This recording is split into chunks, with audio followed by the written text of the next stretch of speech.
नमस्कार, में आपका स्वागत है। आप देख रहे हैं मीडिया प्राइम। मैं हूं रमा त्यागी। अगले 1 घंटे में हम बात करेंगे देश और दुनिया की तमाम अहम खबरों पर। इसके साथ ही आपको दिखाएंगे क्या कुछ चल रहा है खेल और अर्थ जगत में। लेकिन शुरुआत कर लेते हैं हेडलाइन के साथ। आपत्तिजनक शब्दों के इस्तेमाल पर लोकसभा अध्यक्ष ने सदस्यों को दी चेतावनी। संसदीय कार्य मंत्री किरण रिजिजू ने कहा, बजट पर चर्चा के दौरान राजनीति नहीं बल्कि सिर्फ बजट की बात करे विपक्ष।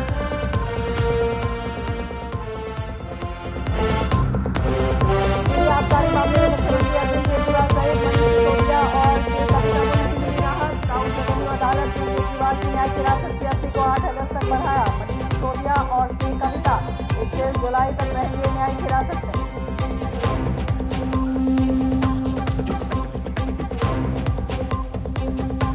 पुलिस भर्ती का इंतजार कर रहे युवकों को योगी सरकार ने दिया बड़ा तोहफा। कांस्टेबल पद पर 60,000 से ज्यादा अभ्यर्थियों की होगी भर्ती। पारदर्शी और निष्पक्ष नियुक्तियों के लिए प्रदेश सरकार ने अधिकारियों को दिए निर्देश।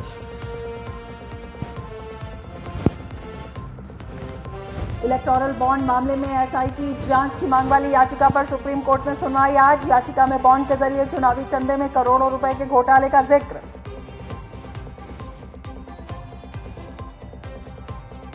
और देश के कई हिस्सों में भारी बारिश के कारण जलभराव। गुजरात में मौसम विभाग ने अगले 2 दिनों तक भारी से बहुत भारी बारिश की जताई आशंका। वहीं कर्नाटक के धारवाड़ में भारी बारिश के कारण आज और कल स्कूल कॉलेज रहेंगे बंद।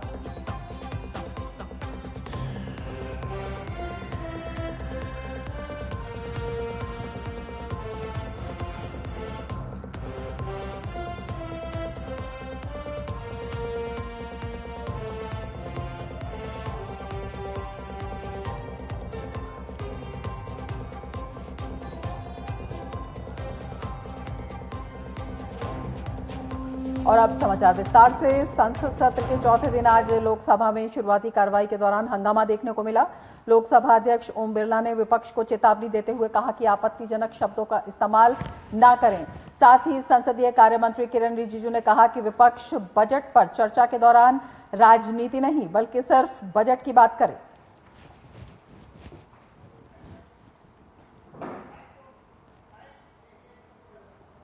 इस सदन की बहुत मर्यादा है, कुछ परंपरा रही है, परपाटी रही है।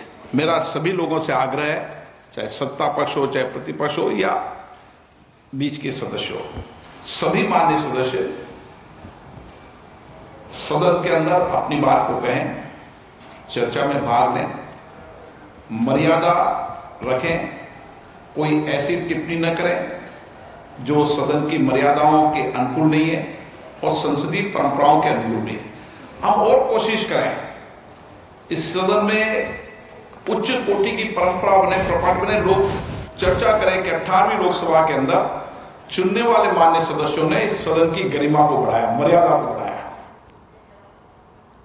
इसके साथ ही दोनों सदनों में प्रश्नकाल और शून्यकाल सुचारू रूप से चला। गौरतलब है कि केंद्रीय बजट पर कल शुरू हुई चर्चा आज भी आगे जारी रहेगी। दोनों ही सदनों में जम्मू कश्मीर संघ राज्य क्षेत्र के बजट पर शुरू हुई चर्चा को भी आगे बढ़ाया जाएगा। राज्यसभा में प्रश्नकाल के दौरान सरकार ने हाईकोर्ट जजों से जुड़े महत्वपूर्ण सवाल का जवाब दिया। डीएमके के सदस्य पी विल्सन के प्रश्न का उत्तर देते हुए कानून मंत्री अर्जुन राम मेघवाल ने बताया कि वर्तमान में देश में कुल 161 हाईकोर्ट जजों में 21 अनुसूचित जाति, 12 अनुसूचित जनजाति और 48 ओबीसी समुदाय से हैं।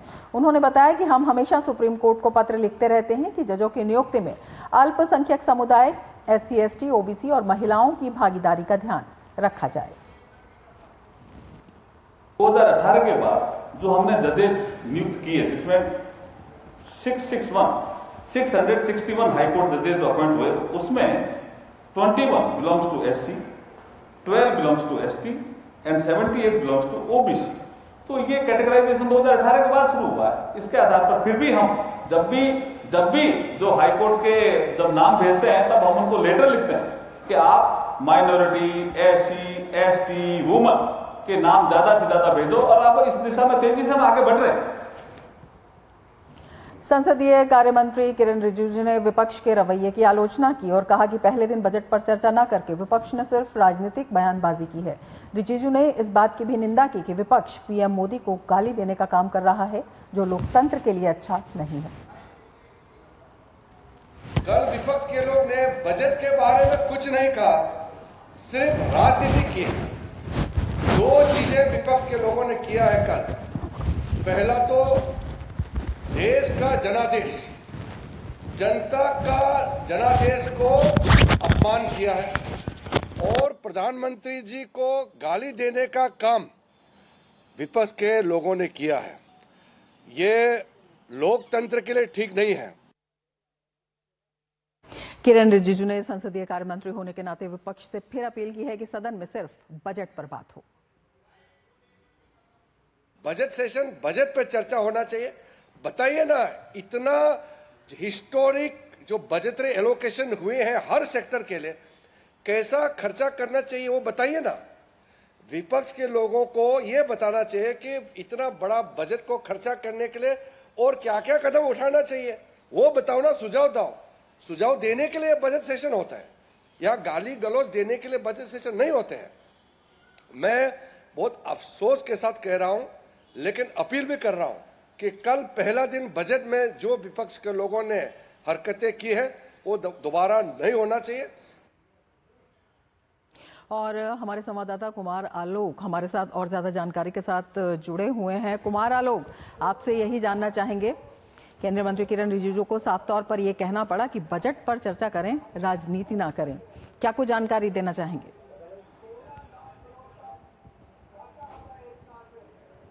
देखिए, अगर हम किरण रिजिजू की बात करें, सवेरे उन्होंने अपने घर पे प्रेस कॉन्फ्रेंस किया था और उसमें साफ ये स्पष्ट कहा कि जिस तरीके का रवैया खासकर विपक्ष का रहा है, बजट पर चर्चा होनी चाहिए, लेकिन ज्यादातर जो सदस्य थे, चाहे वो कांग्रेस के हो, चाहे वो टीएमसी के हो, चाहे वो अन्य विपक्षी दल के जो नेता हैं, कल उन्होंने जो बजटीय भाषण था उनका, उसमें डायरेक्ट वो प्रधानमंत्री पर अनर्गल टिप्पणियां कर रहे थे और सरकार की आलोचना कर रहे थे। जहां बात बजट की होनी चाहिए, बजट में जो एलोकेशन हुआ है, जो डिफरेंट सेक्टर्स में सरकार ने एलोकेशन किया है, उसको कैसे सरकार खर्च करे और उन योजनाओं को राज्यों तक कैसे पहुंचाया जाए, इन पर बात नहीं करके पर्सनल अटैक प्रधानमंत्री पर किया जा रहा था। और इसीलिए संसदीय कार्य मंत्री ने आज प्रेस कॉन्फ्रेंस में अपनी बातों को रखा और विपक्ष से निवेदन भी किया कि सिर्फ बजटीय जो भाषण हो रहा है, बजट पर जो चर्चा हो रही है, उसमें बजट पर ही चर्चा हो, ना कि किसी पर पर्सनल अटैक किया जाए। ये सही नहीं है, लोकतंत्र के लिए भी सही नहीं है और संसदीय गरिमा जो होता है उसके लिए भी सही नहीं है। बिल्कुल। कुमार आलोक, आपसे ये भी जानना चाहेंगे, जिस तरह से चौथा दिन है इस सत्र का और बेहद महत्वपूर्ण चर्चा, उस पर भी विपक्ष का ये रवैया, क्या कुछ मंशा दिखाई देती है?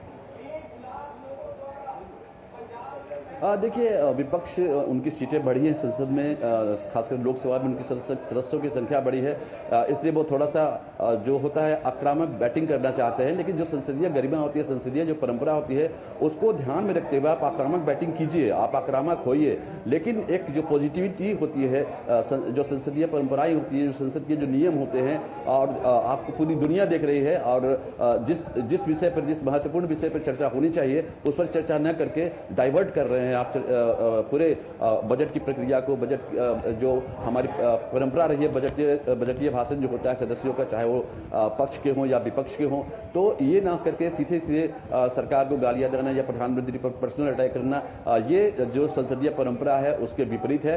और देखना होगा कि खासकर आपने देखा होगा कल जो अभिषेक बनर्जी हैं, टीएमसी के जो सदस्य हैं, उन्होंने किस तरीके की टिप्पणियां की थी, प्रधानमंत्री पर टिप्पणियां की थी, सरकार पर टिप्पणियां की थी, और पूरे भाषण में बजट पर चर्चा ना होकर सिर्फ और सिर्फ सरकार और प्रधानमंत्री पर उनका निशाना था।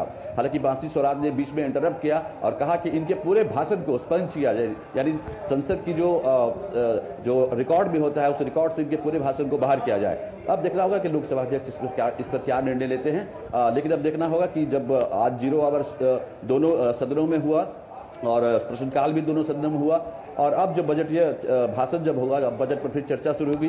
कुल 20 घंटा इसके लिए रखा गया है लोकसभा और राज्यसभा में, और आज देखना होगा कि सदस्यों का तेवर क्या होता है, खासकर विपक्षी सदस्यों का। आज वो बजट पे ही रहते हैं या फिर वो डिरेल्ड, उनका जो भाषण या उनका जो स्पीचेस होगा वो डिरेल्ड तो नहीं होगा, ये देखने वाली विषय होगी। लेकिन आज हम अगर संसद की कार्यवाही की अगर हम बात करें तो सवेरे लोकसभा में बहुत हंगामा हुआ, खासकर के कांग्रेस और टीएमसी के सदस्यों ने हंगामा किया कि जो अभिजीत गंगोपाध्याय हैं, भारतीय जनता पार्टी की, जो बंगाल से चुनाव जीत करके आए हैं, उन्होंने कुछ अशोभनीय टिप्पणियां की थी। और इस टिप्पणी को लेकर के खासकर गौरव गोगोई जो कांग्रेस के हैं और गंगोपाध्याय हैं, उनमें तीखी बहस हुई।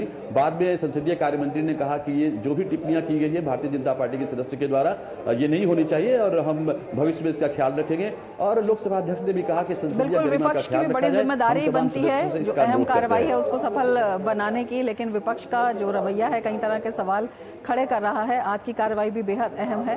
आप नजर बनाए रखिए। कुमार आलोक, फिलहाल शुक्रिया पूरी जानकारी के लिए।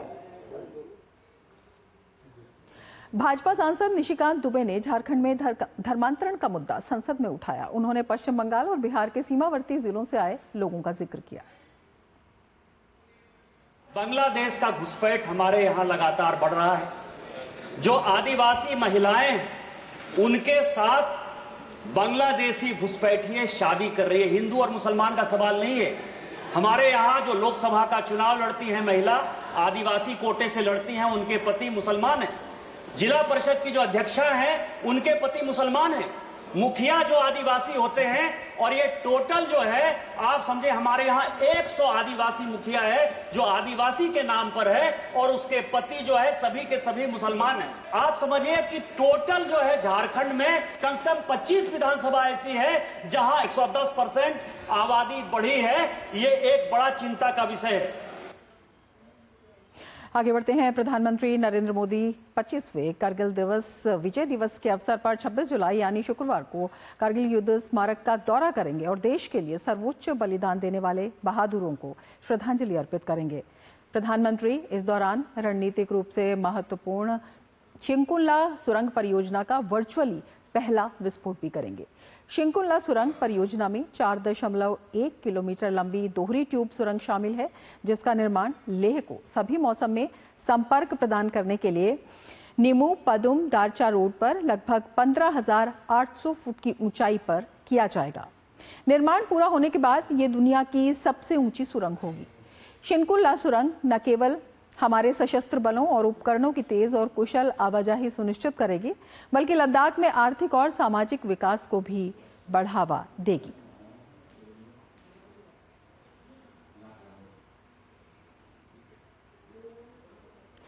कारगिल युद्ध, जिसे ऑपरेशन विजय के नाम से भी जाना जाता है, भारत और पाकिस्तान के बीच मई और जुलाई 1999 के बीच कश्मीर के करगिल जिले में हुए सशस्त्र संघर्ष का नाम है।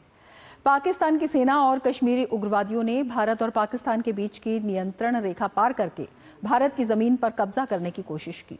पाकिस्तान ने दावा किया कि लड़ने वाले सभी कश्मीरी उग्रवादी हैं, लेकिन युद्ध में बरामद हुए दस्तावेजों और पाकिस्तानी नेताओं के बयानों से साबित हुआ कि पाकिस्तान की सेना प्रत्यक्ष रूप से इस युद्ध में शामिल थी।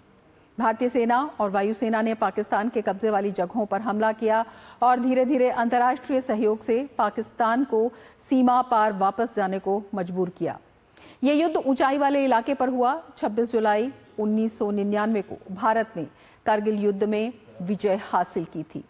इस दिन को हर वर्ष विजय दिवस के रूप में मनाया जाता है। करीब 2 महीने तक चला कारगिल युद्ध भारतीय सेना के साहस और जांबाजी का ऐसा उदाहरण है जिस पर हर भारतीय देशवासी को गर्व होना चाहिए। करीब 18,000 फीट की ऊंचाई पर कारगिल में ये लड़ाई लड़ी गई। इस युद्ध को ऑपरेशन विजय के नाम से भी जाना जाता है। ब्रिगेडियर खुशहाल ठाकुर ने कारगिल युद्ध के दौरान जीत के ऐतिहासिक पलों को दूरदर्शन टीम के साथ साझा किया। ऐसा लगता है कि जैसे पिछले कल की बात हो और वही जो साथी जो हमने खोए हैं और जिनके साथ हमने पूरा जीवन गुजारा है, उनकी यादें एक बार ताजा हुई हैं और अच्छा लगता है कि आज जो वीर नारियां हैं हमारे बीच में हैं और वो जो योद्धा जिनके साथ हम लड़े हैं वो हमारे साथ में आज हैं और उन दिनों की बहुत एक नॉस्टैल्जिक मेमोरीज आज हमारे दिल में है और हम उनको श्रद्धा के सुमन अर्पित करते हैं, उनको याद करते हैं, नमन करते हैं। और प्रधानमंत्री इस बार जा रहे हैं। प्रधानमंत्री के दौरे पर और बात करने के लिए हमारे संवाददाता विशाल बैरिस्टो हमारे साथ इस वक्त मौजूद हैं। विशाल, आपसे जानना चाहेंगे, विजय दिवस हमेशा ही खास होता है, इस बार प्रधानमंत्री के दौरे ने और कितना विशेष इसे बना दिया है?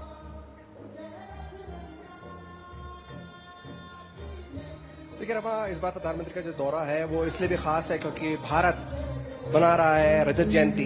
25 साल हो गया पाकिस्तान ने दोबारा ऐसी हमाकत करने की कोशिश नहीं की। जैसे कारगिल को हम जानते हैं मदर ऑफ ऑल बैटल्स के नाम से, 18,000 फुट की ऊंचाई पे लड़ाई लड़ी गई।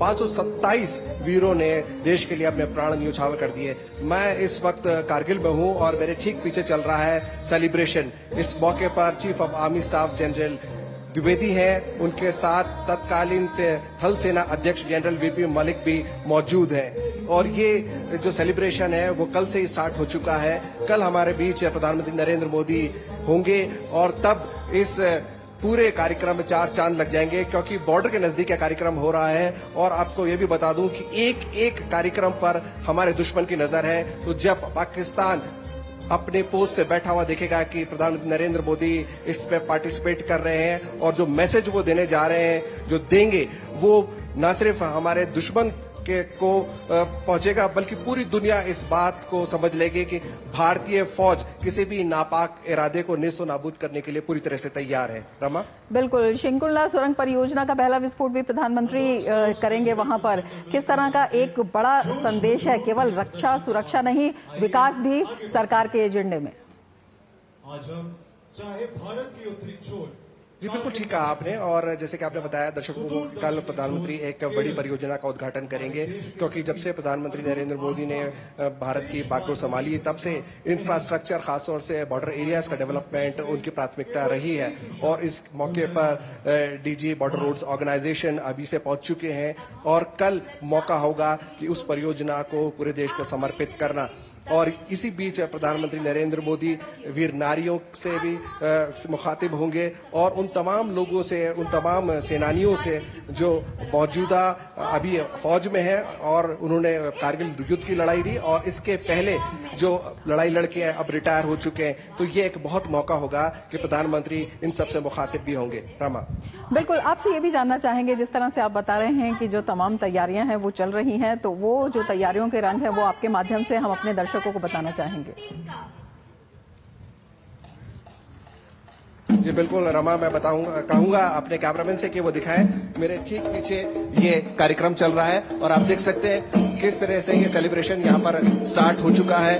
और ये याद दिलाता है कि भारत कश्मीर से लेकर कन्याकुमारी तक एकजुट है। पूरे देश ने उस युद्ध को देखा था और वो पहला बैटल था जिसको हमने लाइव देखा और आज हम उसकी रजत जयंती मना रहे हैं। तो खुशी क्यों ना हो, मुश्किल हालात में जब पूरे हालात हमारे विपरीत थे, ऐसे में हमारी फौजों ने न सिर्फ पाकिस्तान के मंसूबों को नेस्तो नाबूद किया बल्कि उसको इस बात पर भी मजबूर कर दिया कि 25 साल बाद भी वो ऐसी हरकत करने की अब तक हिमाकत नहीं कर पाए। रमा, बिल्कुल, विशाल, आपसे ये भी जानना चाहेंगे, जिस तरह से तीसरी बार प्रधानमंत्री बनने के बाद प्रधानमंत्री का ये विजय दिवस पर दौरा है, ये अपने आप में काफी खास हो जाता है, काफी महत्व भी रखता है। किस तरह के संदेश ये दौरा देता हुआ दिखाई देता है? देखिए रमा, अगर प्रधानमंत्री का दौरा कारगिल में होता है, खासतौर से द्रास वॉर मेमोरियल से जब वो एक मैसेज देंगे तो वो सरहद पार तक जाएगा और ये मौका होगा भारत के लिए कि पाकिस्तान को एक बार फिर से याद दिला देना उस बड़ी मार की कि जब उन्होंने अपनी ना सिर्फ सरहदों की हिफाजत करी, ना सिर्फ तोलोलिंग की लड़ाई जीती, ना सिर्फ टाइगर हिल को वापस अपने कब्जे में लिया, बल्कि जो पाकिस्तान का ऑपरेशन बद्र था उसको पूरी तरह से उसके ऊपर खच्चे उड़ाकर रख दिए और पूरी दुनिया के सामने पाकिस्तान को बेनकाब कर दिया। और एक बार फिर मौका होगा प्रधानमंत्री नरेंद्र मोदी के लिए ये बता देना कि भारत जो विकसित भारत बनने की राह पर है, नया भारत जो है वो न सिर्फ अपनी सरहदों की हिफाजत करना चाहता है बल्कि अपनी फौजों की सुरक्षा के लिए भी तमाम वो चीजें मुहैया करा सकता है क्योंकि आज भारत की फौज आत्मनिर्भर है और हमारे जो इंफ्रास्ट्रक्चर है वो खासतौर से बॉर्डर एरियाज में पूरी तरह से डेवलप्ड है। इसलिए न सिर्फ पाकिस्तान बल्कि चीन भी इस बात से बाखबर है।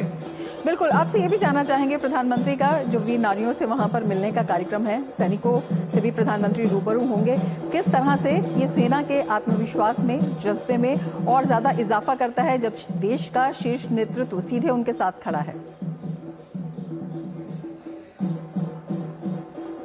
देखिए रमा, जो प्रधानमंत्री का ये दौरा है वो कई मायनों में खास इसलिए भी हो जाता है क्योंकि अभी अभी भारत में थल सेना अध्यक्ष नए बने हैं और जनरल द्विवेदी ने नया पदभार संभाला है। इसके अलावा जो नौसेना अध्यक्ष है उन्होंने भी पदभार संभाला है। ऑपरेशन तलवार को हम नहीं भुला सकते, जो इंडियन नेवी का एक बहुत इंपॉर्टेंट ऑपरेशन था कारगिल में। हालांकि नेवी की वो उतनी भूमिका नहीं रही थी, लेकिन ऑपरेशन सफेद सागर की अगर हम बात करें जिसमें इंडियन एयरफोर्स ने पूरी तरह से पाकिस्तान को के इरादों को ध्वस्त कर दिया था, ऐसे में प्रधानमंत्री का यहाँ पर आना और सीडीएस भी इस मौके पर मौजूद रहेंगे, तमाम फौज के आला अफसर इस मौके में मौजूद रहेंगे, तो ये मौका बहुत अहम हो जाता है, खासतौर से उन लोगों के लिए जिन्होंने अपने सगे संबंधियों को इस जंग में खो दिया। वीर नारियां इस मौके पर मौजूद रहेंगी और तमाम वो फौज के अफसरान इस मौके पर मौजूद रहेंगे और ये मौका होगा उनका प्राइम मिनिस्टर से रूबरू होने का।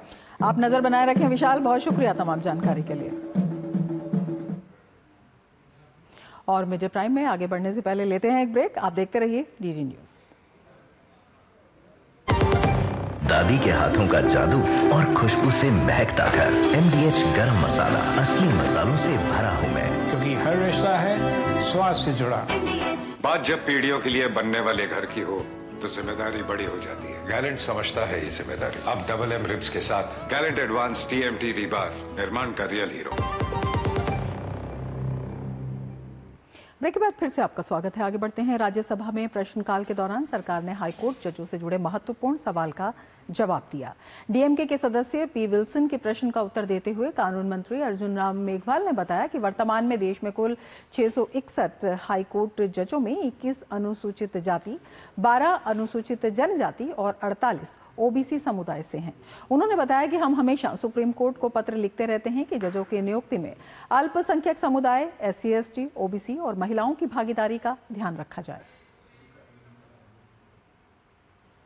2018 के बाद जो हमने जजेस नियुक्त किए, जिसमें 661 हाईकोर्ट जजेस जो अपॉइंट हुए, उसमें 21 belongs to SC, 12 belongs to ST and 78 belongs to OBC।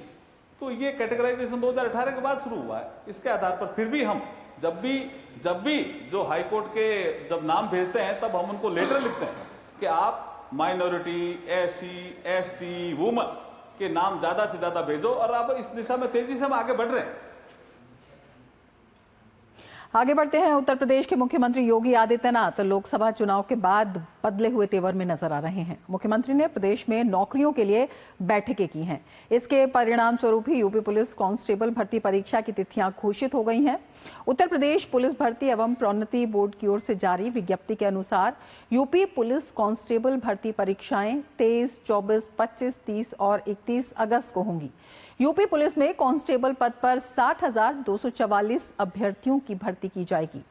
इस सीधी भर्ती की लिखित परीक्षा के लिए उत्तर प्रदेश पुलिस भर्ती व प्रोन्नति बोर्ड अपनी तैयारियों में जुट गया है। अभी तक की तैयारियों के अनुसार कांस्टेबल भर्ती परीक्षा 2 सत्र में होगी। 23 अगस्त से 25 अगस्त तक लगातार परीक्षाओं के बाद 4 दिनों तक श्री कृष्ण जन्माष्टमी के कारण समय अंतराल दिया जा रहा है। इसके बाद पुनः 30 और 31 अगस्त को परीक्षा होगी। और हमारे संवाददाता विकास सिंह और ज्यादा जानकारी के साथ हमारे साथ जुड़े हुए हैं। विकास, आपसे जानना चाहेंगे 60,000 से अधिक भर्तियों के लिए तिथियों का ऐलान यूपी पुलिस में किस तरह से देखते हैं?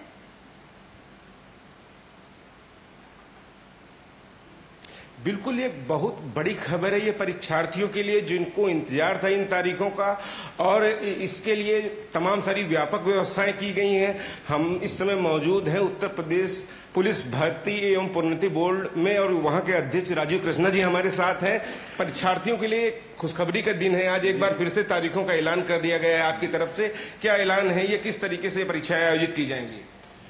उत्तर प्रदेश पुलिस में 60,244 पदों के लिए, जो कि आरक्षी सिविल पुलिस के पद हैं, इनके लिए नई परीक्षा तिथियों का आज ऐलान किया गया है।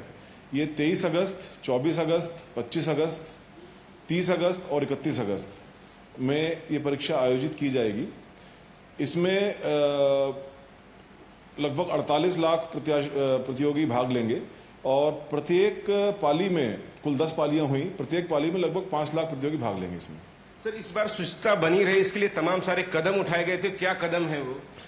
इस बार शासन ने सभी भर्ती बोर्डों से विस्तृत विचार विमर्श के बाद एक विस्तृत शासनादेश जून के महीने में निर्गत किया है। इसमें परीक्षा केंद्रों के चयन से लेकर के परीक्षा के फाइनल परिणाम तक सभी जो इंटरमीडिएट स्टेप्स हैं, उन सभी स्टेप्स के लिए विस्तृत एसओपीज निर्धारित की गई हैं। इसके अतिरिक्त 1 जुलाई 2024 को शासन के द्वारा एक नकल विरोधी अध्यादेश भी जारी किया गया है, जिसमें नकल, इम्पर्सनेशन या पेपर लीक या और भी अन्य कोई भी ऐसा कृत्य जो कि एग्जाम की शुचिता को प्रभावित करता हो एडवर्सली या उसके लिए अपराध होता हो, तो ऐसे सभी अपराधों को संज्ञानित लेते हुए इसमें उम्र कैद तक की सजा और 1 करोड़ रुपए तक के जुर्माने का प्रावधान किया है। उत्तर प्रदेश पुलिस भर्ती बोर्ड ने इन सभी नियमों, शासनादेशों, अध्यादेशों के अंतर्गत विस्तृत तैयारी करते हुए इस परीक्षा में तैयारी की है। एग्जामिनेशन सेंटर का चयन हो इस बार या एजेंसी को पेपर पहुंचाने तक का, उनमें क्या कुछ इस बार नई चीजें रहेंगी? कई सारी चीजें हैं जो गोपनीय प्रवृत्ति की हैं, लेकिन मैं आश्वस्त करना चाहूंगा कि एग्जाम की शुचिता, ट्रांसपेरेंसी और कैंडिडेट्स की सुविधा को ध्यान में रखते हुए सभी आवश्यक कदम उठाए गए हैं। कैंडिडेट्स के आने जाने के लिए भी एक सुविधा दी गई है, फ्री आने जाने की व्यवस्था की गई है। शासन ने इस बार कैंडिडेट्स के आने जाने के लिए उनके निवास के जनपद से उनके जो एग्जाम के सेंटर पड़ेंगे उस जनपद तक यूपी रोडवेज के माध्यम से जो अभ्यर्थी आएंगे उनके लिए सुविधा रखी है कि वो अपना एडमिट कार्ड दिखा करके उस एडमिट कार्ड का वही एक टिकट की तरह से काम करेगा और इस प्रकार से निःशुल्क वो आना जाना कर सकते हैं। इसके लिए उचित होगा कि ऐसे अभ्यर्थी जो यूपी रोडवेज की सुविधा को लेना चाहते हों वो उसकी 2 प्रतिलिपि पहले से रख लें, एक आते समय और एक जाते समय, और वो कंडक्टर को दे दें तो वो एक टिकट का काम करेगी। इतनी बड़ी परीक्षा हो रही है, लाखों परीक्षार्थी भाग लेंगे, क्या कहना चाहेंगे परीक्षार्थियों से आप? परीक्षार्थियों के लिए मैं विशेष रूप से कहना चाहूंगा कि ये एक महत्वपूर्ण पड़ाव है उनकी जिंदगी का, वो इसकी अच्छी तरह से तैयारी करें, कोई भी ऐसा काम ना करें जिसमें उनका पूरा जीवन एडवर्सली इफेक्ट हो। नकल, इम्पर्सनेशन या पेपर लीक का किसी भी प्रकार का ऐसा काम ना करें जिससे कि उसमें उनके खिलाफ मुकदमा कायम हो और किसी भी, न केवल इस परीक्षा में बल्कि किसी भी परीक्षा में वो प्रतिभाग ना ले पाएं। तो मेरा सभी से अनुरोध है, यही अपेक्षा है, यही आशा भी है कि सभी प्रतिभागी इसमें अच्छे से काम करेंगे, वो अच्छी मेहनत करेंगे और अपनी पूरी तैयारी के साथ इसमें योगदान देंगे। जी बिल्कुल। तो तमाम सारी व्यवस्थाएं इस बार की गई हैं रमा, परीक्षा की शुचिता बनी रहे इसके लिए सरकार ने बड़े व्यापक इंतजाम भी किए हैं, अध्यादेश भी जारी किए हैं और निश्चित रूप से परीक्षार्थियों के लिए आज खुशखबरी का दिन है। रमा, बिल्कुल यही आपसे समझना चाहेंगे कि किस तरह से जो परीक्षार्थी हैं या जो लाखों की संख्या में अभ्यर्थी आप बता रहे हैं भाग लेंगे, उनके लिए उत्साह का दिन है, कई मायनों में खास है और कई तरह के नए कदम भी उठाए गए हैं। जी बिल्कुल, तमाम सारे कदम उठाए गए हैं। इसके साथ साथ जो परीक्षा केंद्रों का चयन है, जैसा कि अभी सर ने बताया, इसके साथ साथ एजेंसी किस तरह पेपर वहां पर पहुंचाएगी, साथ ही साथ एक अध्यादेश भी जारी किया गया है जिसके तहत परीक्षा में अगर कोई नकल करते हुए पकड़ा जाता है, नकल करवाते हुए पकड़ा जाता है या तमाम कोई भी ऐसी गतिविधि होती है जिससे परीक्षा की शुचिता पर प्रश्न चिन्ह हो, ऐसे में उसे 1 करोड़ रुपये तक का जुर्माना और उम्र कैद की सजा तक का प्रावधान किया गया है। एक बड़ी तैयारी है, तमाम सारे परीक्षार्थी आएंगे, लाखों की संख्या में 48 लाख से ज्यादा आ रहे हैं। उनके आने जाने के लिए फ्री व्यवस्था की गई कि वो एडमिट कार्ड अपना दिखाकर फ्री आ सकते हैं और अपने गंतव्य तक, गृहस्थल तक जा सकते हैं। तो आज एक बड़ा दिन है छात्रों के लिए। अब जो लोग तैयारी कर रहे थे, अब परीक्षा का दिन आ गया है, निश्चित रूप से उनका भाग्योदय का दिन है आज। बिल्कुल, आप नजर बनाए रखें। फिलहाल शुक्रिया विकास पूरी जानकारी के लिए। आगे बढ़ते हैं। उत्तर प्रदेश के बलिया में पुलिस ने बड़ी कार्रवाई की। जिले के नरही थाना के अंतर्गत आने वाले बिहार सीमा के पास भरौली में एडीजी जोन वाराणसी ने सिविल ड्रेस में छापेमारी की। अवैध वसूली के चलते ये छापेमारी की गई। छापेमारी के दौरान कार्रवाई करते हुए कई प्राइवेट व्यक्तियों और वसूली गैंग में शामिल 2 पुलिसकर्मियों को हिरासत में लिया गया, जबकि 3 पुलिसकर्मी मौके से फरार हो गए। छापेमारी के दौरान लगभग 50 मोबाइल फोन, वसूली के रजिस्टर बरामद किए गए। इस मामले में जांच जारी है। इस दौरान थानाध्यक्ष का कमरा सील कर दिया गया है और पुलिसकर्मियों के संदूकों को भी खंगाला गया। डीआई रेंज आजमगढ़ वैभव कृष्ण ने बताया कि फरार लोगों की गिरफ्तारी के लिए टीम गठित की जा रही है। शीघ्र ही उनकी गिरफ्तारी की जाएगी। और मीडिया प्राइम में यहां लेते हैं एक ब्रेक। आप देखते रहिए डीडी न्यूज। बढ़िया है, प्राकृतिक हल्दी, मिर्ची, धनिया। नहीं, मिर्ची, धनिया, हल्दी, MDH। ऐसा कौन सा खजाना हाथ में लगा है? खजाना नहीं, मिशन मिल गया है हम सबकी जीत का। भारत में बना आधुनिक कीटनाशक जिसकी बेजोड़ क्वालिटी से मिले फसल की बेहतरीन पैदावार। IIL के ट्रैक्टर ब्रांड का मिशन है तो जीत पक्की। ब्रेक के बाद फिर से आपका स्वागत है। आगे बढ़ते हैं। सुप्रीम कोर्ट की 9 जजों की संविधान पीठ ने खनिज पर लगाए जाने वाले कर को लेकर दाखिल याचिकाओं पर अहम फैसला सुनाया है। सर्वोच्च अदालत ने खनिज युक्त भूमि पर रॉयल्टी लगाने के राज्य सरकार के अधिकार को बरकरार रखा है। 9 जजों की संविधान पीठ के 8 जजों ने बहुमत से फैसला दिया। अदालत ने कहा, खदान पट्टेधारकों द्वारा खनिज भूमि मालिकों को दी जाने वाली रॉयल्टी को टैक्स नहीं माना जा सकता। रॉयल्टी खदान के लाइसेंस धारक और राज्य सरकार के बीच एक तरह के कॉन्ट्रैक्ट का हिस्सा है।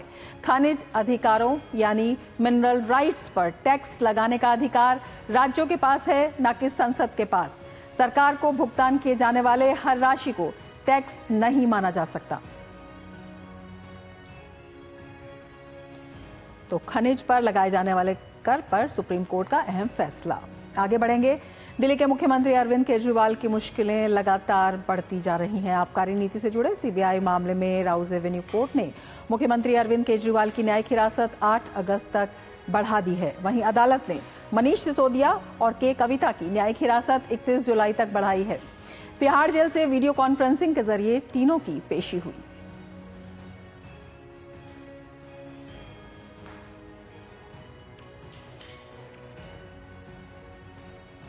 राष्ट्रपति ने आज प्रणब मुखर्जी पब्लिक लाइब्रेरी का दौरा किया। टीचर रह चुकी राष्ट्रपति द्रौपदी मुर्मू ने केंद्रीय विद्यालय की कक्षा 9 के छात्रों के साथ पर्यावरण के मुद्दे पर संवाद किया।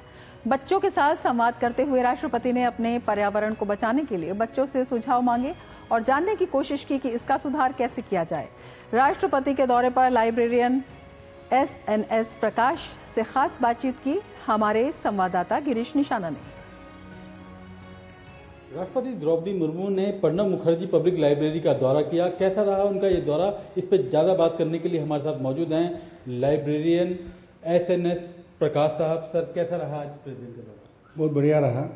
मैडम जिस कमरे में गई हैं, मैडम खुश रही, मैडम को अच्छा लगा। मैडम ने कुछ सुझाव दिए हैं, जैसे कि अपने राष्ट्रपति कलेक्शन की जहाँ पे कही हैं, उन्होंने प्रीएम्बल को फ्रेम बना के बड़ा सा लगाने के लिए।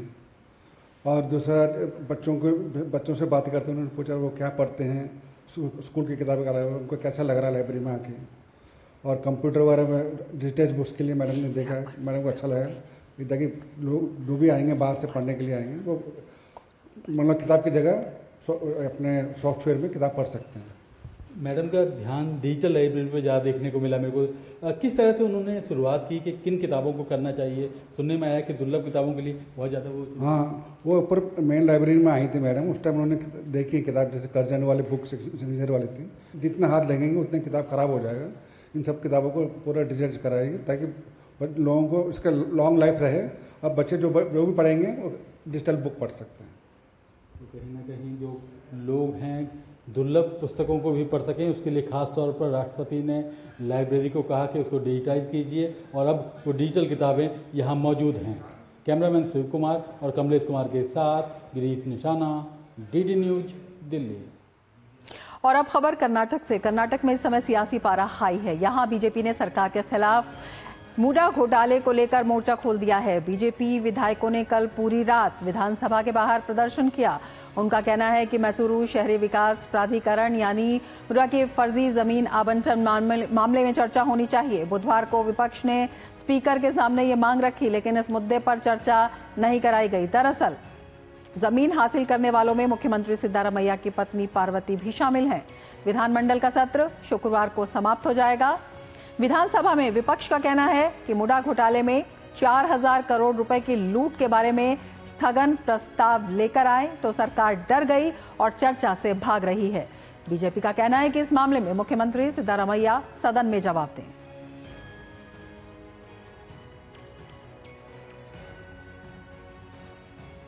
कर्नाटक से बीजेपी के बड़े नेता और केंद्र में मंत्री प्रहलाद जोशी ने कहा है कि कर्नाटक के सीएम खुद मैसूरू शहरी विकास प्राधिकरण से जुड़े घोटाले में शामिल हैं, लिहाजा उन्हें त्यागपत्र देना चाहिए। उन्होंने इस घोटाले में सीबीआई जांच की भी वकालत की है।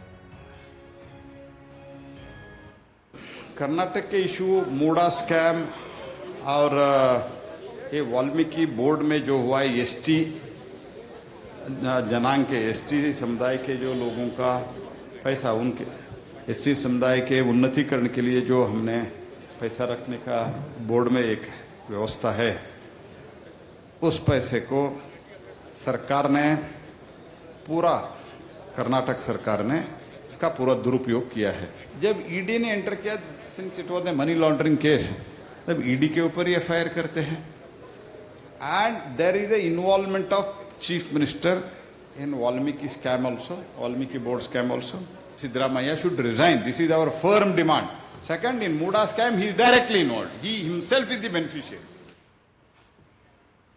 बांग्लादेश ने पश्चिम बंगाल की मुख्यमंत्री ममता बनर्जी के बयान पर विरोध जताते हुए कड़ी प्रतिक्रिया दी है। दरअसल ममता बनर्जी ने कहा था कि वो हिंसाग्रस्त बांग्लादेश से आने वाले असहाय लोगों को पश्चिम बंगाल में आश्रय देंगी। इस मामले को देखते हुए अब बांग्लादेश सरकार ने भारत सरकार को एक नोट भेजा है। बांग्लादेश के विदेश मंत्री हसन महमूद ने कहा कि ममता बनर्जी की टिप्पणी से भ्रम पैदा हो सकता है और लोग गुमराह हो सकते हैं। यूनाइटेड न्यूज ऑफ बांग्लादेश की एक रिपोर्ट के अनुसार हसन महमूद ने कहा कि मैं पूरे सम्मान के साथ कहना चाहूंगा कि हमारे उनके साथ बहुत अच्छे संबंध हैं, हमारे बीच गहरे संबंध हैं, लेकिन उनकी टिप्पणियों ने कुछ हद तक भ्रम पैदा किया है और इससे लोगों के गुमराह होने की गुंजाइश है। ममता बनर्जी का ये बयान कोलकाता में टीएमसी की वार्षिक शहीद दिवस रैली को संबोधित करने के एक दिन के बाद आया है। इसमें उन्होंने बांग्लादेश के लोगों को आश्रय देने की पेशकश की थी। दरअसल बांग्लादेश में इस समय सिविल सेवाओं में आरक्षण के खिलाफ छात्रों के नेतृत्व में हिंसक विरोध प्रदर्शन हो रहे हैं। तो बांग्लादेश ने ममता बनर्जी के बयान पर विरोध जताया है।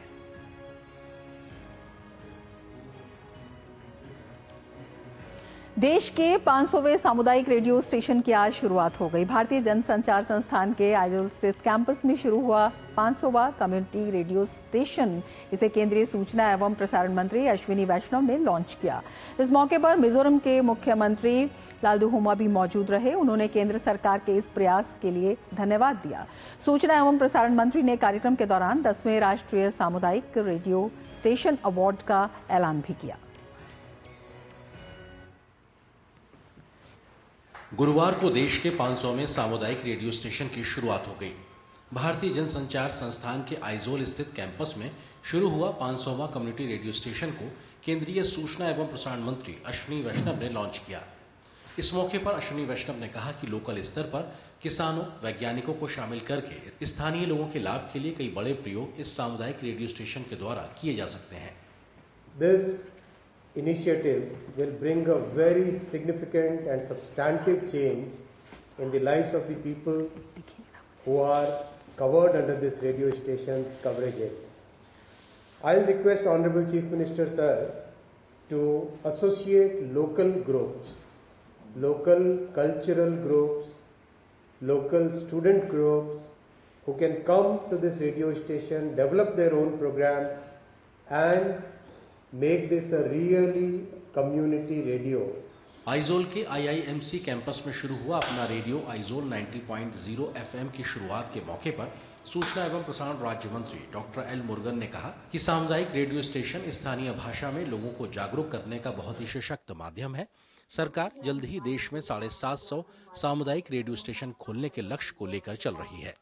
The community radio plays a crucial role to communications contents to the common people, those who not reachable area, and as well as the community radios playing a major role while the disaster time, cyclone time, particularly the coastal area, for alertment of the fishermen.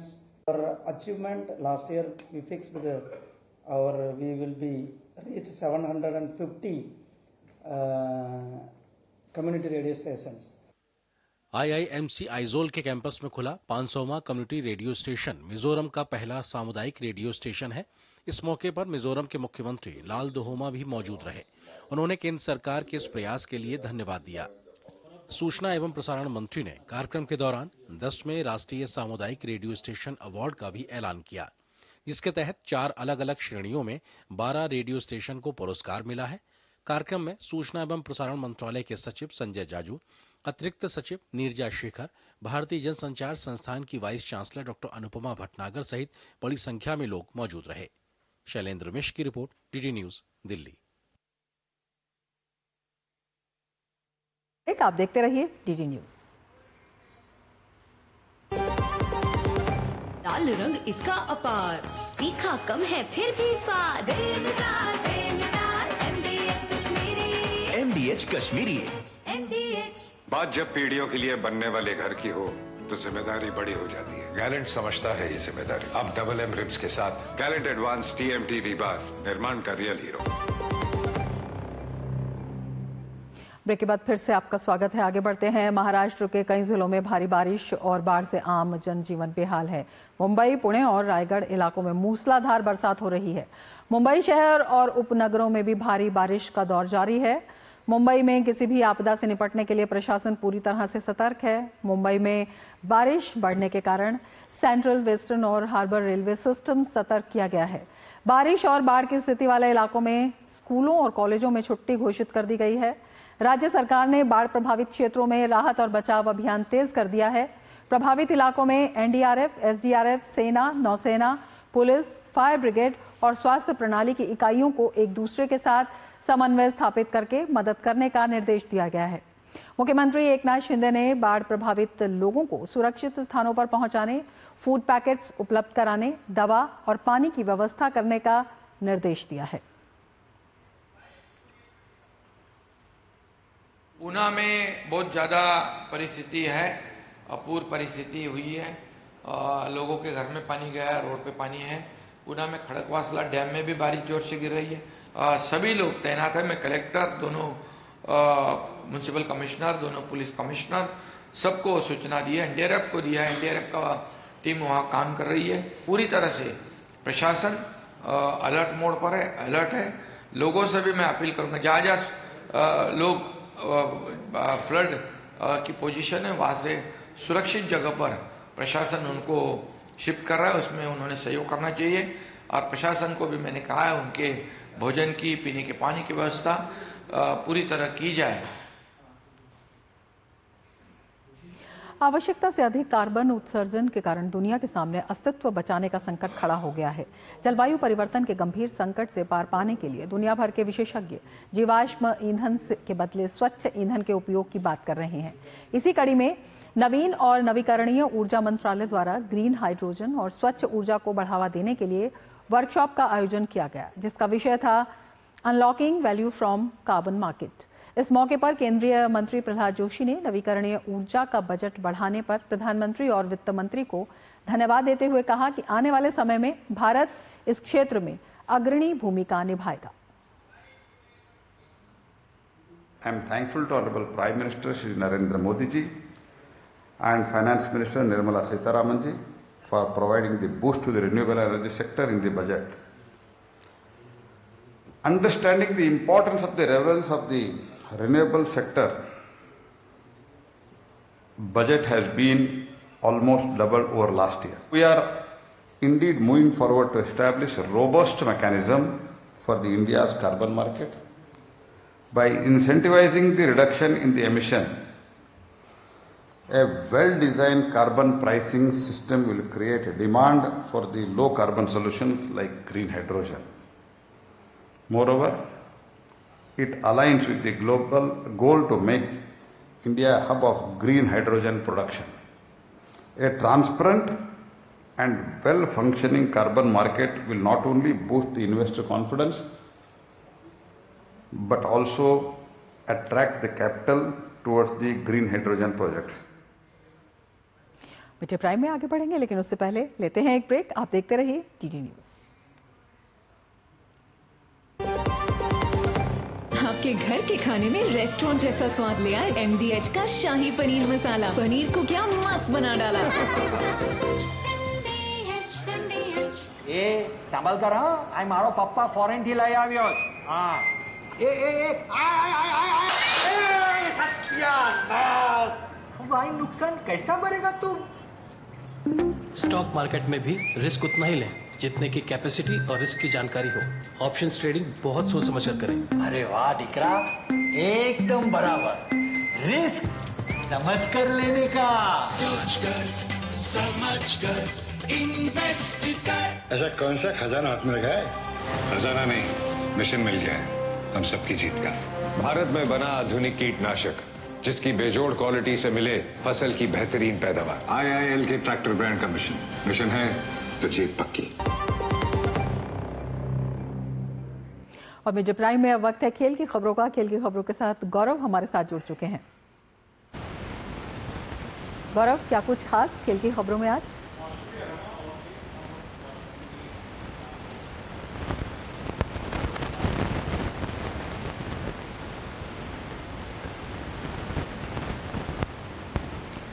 और खेल की खबरों की हम बात करें तो महिला एशिया कप 2024 के आखिरी ग्रुप स्टेज मुकाबले में श्रीलंका ने थाईलैंड को 10 विकेट से हराया। इसके साथ श्रीलंका की टीम सेमीफाइनल में श्रीलंका की टीम ने अपनी जगह बना ली है। श्रीलंका की ये तीसरी जीत थी। इसके साथ ही टीम ने 6 अंक के साथ टेबल को टॉप किया है। अब सेमीफाइनल में टीम का सामना पाकिस्तान से होगा।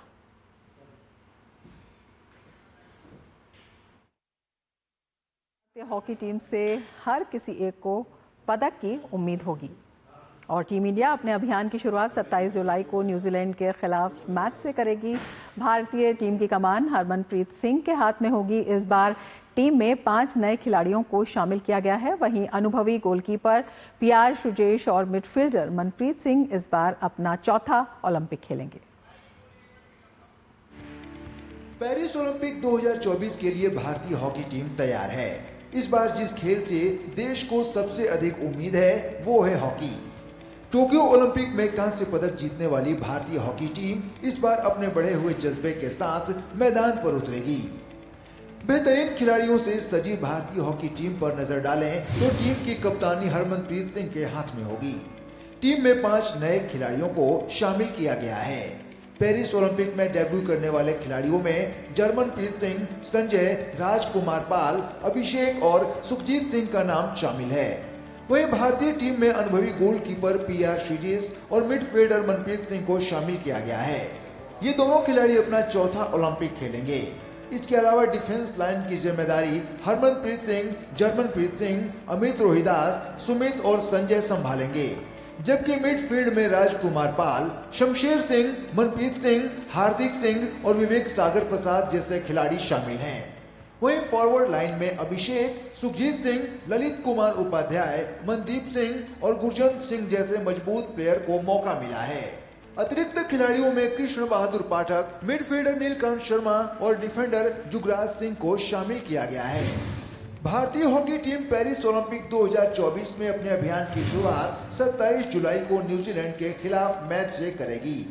दूसरा मुकाबला 29 जुलाई को अर्जेंटीना के साथ खेला जाएगा, जबकि 30 जुलाई को टीम इंडिया आयरलैंड और 1 अगस्त को बेल्जियम से भिड़ेगी।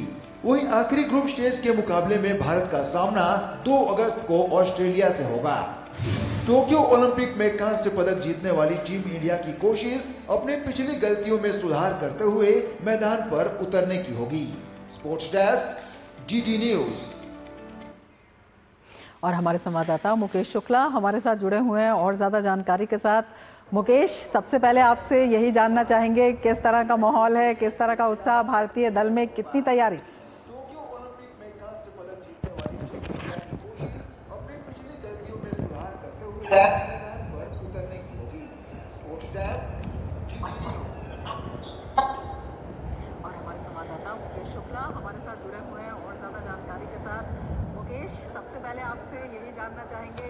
जो है रमा करके तैयारियां जो है सुनिश्चित की गई हैं और इस समय मैं मौजूद हूँ सेन रिवर के ठीक सामने और एफएल टावर मेरे पीछे आप देख सकते हैं कि इसी एफएल टावर के ठीक सामने और सेन रिवर के ऊपर ही ओपनिंग सेरेमनी का आयोजन किया जाएगा। यानी कल ओपनिंग सेरेमनी आज शाम को आयोजित होगी। 3 लाख से ज्यादा यहां पर दर्शकों के मौजूद होने की संभावना है और पूरा जो पेरिस है वो एक ओलंपिक के माहौल में रंगा हुआ, क्योंकि तीसरी बार पेरिस की मेजबानी करने जा रहा है पेरिस इस ओलंपिक की मेजबानी करने जा रहा है और शहर पूरी तरह से तैयार है। भारतीय दल तैयार है। पीवी सिंधु और चंद शरद कमल हमारे फ्लैग बियरर होंगे, उनसे उन्होंने भी अपना रिएक्शन दिया और एक्सप्रेस किया कि कितनी ज्यादा उनको खुशी और जिसके आज से आर्चरी के भी राउंड शुरू हो गए हैं। यानी व्यक्तिगत रैंकिंग स्पर्धा में आर्चरी की मेंस और वुमेन्स टीम जो है वो आज उतर जाएगी और यहां से भारतीय दल अपने अभियान की शुरुआत करेगा। आने वाले समय में कई सारे बड़े इवेंट्स जो होंगे वो कंडक्ट होंगे और उसमें शूटिंग होगा। उसके बाद हॉकी की बारी आएगी। हॉकी की टीम अभी यहां पहुंच चुकी है। तमाम दल धीरे धीरे यहां पर पहुंच रहा है और एक शानदार माहौल पूरे विश्व का यहां पर देखने को मिला। 10,500 एथलीट यहां पर दुनिया भर से आएंगे, अपना जलवा बिखेरेंगे। किसके सर जड़ेगा ताज, कौन लेगा स्वर्ण, कौन लेगा रजत और कौन लेगा कांस्य, ये तो वक्त बताएगा। लेकिन जो टीमें हैं वो पूरी तरह से तैयार है, माहौल पूरी तरह से तैयार है। और सुरक्षा की जैसे बात कर ली जाए तो पूरा का पूरा जो पेरिस है वो सुरक्षा के घेरे में। हालांकि कल एक मैच में देखने को मिला जहां पर मोरक्को के प्रशंसक जो है वो अर्जेंटीना मोरक्को के बीच में ग्राउंड में पहुंच गए थे, लेकिन उसके बाद थोड़ी स्थिति कंट्रोल में आ गई थी। अभी फिलहाल जो है वो ओपनिंग को लेकर के, ओपनिंग सेरेमनी को लेकर के जो तैयारियां वो खासी यहां पर पुख्ता की गई हैं और लगातार यहां पर रिहर्सल चल रही है और लोग यहां पर आकर के फोटो क्लिक करवा रहे हैं और बात कर रहे हैं ओलंपिक को लेकर के, वो बड़े एक्साइटेड है। बिल्कुल, ओपनिंग सेरेमनी की आपने बात की तो यही जानना चाहेंगे कितने भव्य ये होने वाली है और इसके साथ ही अगर हम भारतीय दल की तैयारियों की बात करते हैं, उत्साह की बात करते हैं और किस तरह से अगर जीत की बात करें तो जीत की नई इबारत को लिखने को तैयार है भारतीय दल।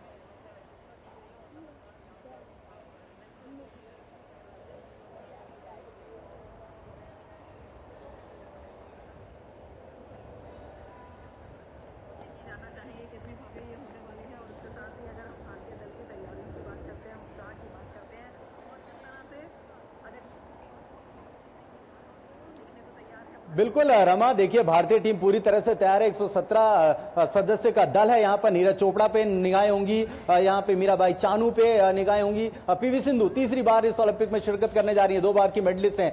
साथ ही साथ hockey team bronze medal last time जीत करके आई थी, उन पर दारोमदार होगा। और हम कोशिश करेंगे यहाँ पर कि शूटिंग से, क्योंकि पिछले 2 ओलंपिक्स में हमें पदक नहीं मिले, तो यहाँ पर शूटिंग से भी काफी उम्मीद है हमें पदक मिलने की। तो नए पुराने खिलाड़ियों का यह मिश्रण है, क्लेवर है। भारतीय खेल प्राधिकरण ने जिस तरह से काम किया, साई ने काम किया, भारत सरकार ने काम किया, सभी को फॉरेन एक्सपोजर दिए गए, तमाम जो सुविधाएं तो सुनिश्चित की गई, फॉरेन ट्रेनिंग दी गई, अच्छे कोच, अच्छे फिजियो दिए गए, तो रिजल्ट्स जो है वो बेहतर देखने को मिल सकता है। पिछली बार से उम्मीद की जा रही है कि बेहतर रिजल्ट होगा और भारत एक नई इबादत लिखेगा। बिल्कुल, आप नज़र बनाए रखिए और आपसे आगे भी जानकारी लेते रहेंगे और इस तरह की जो उम्मीद भरी खबरें हैं, उम्मीद है कि आप बताते रहेंगे। फिलहाल शुक्रिया पूरी जानकारी के लिए। इसके साथ ही मिड डे प्राइम में फिलहाल इतना ही। दीजिए इजाजत, नमस्कार।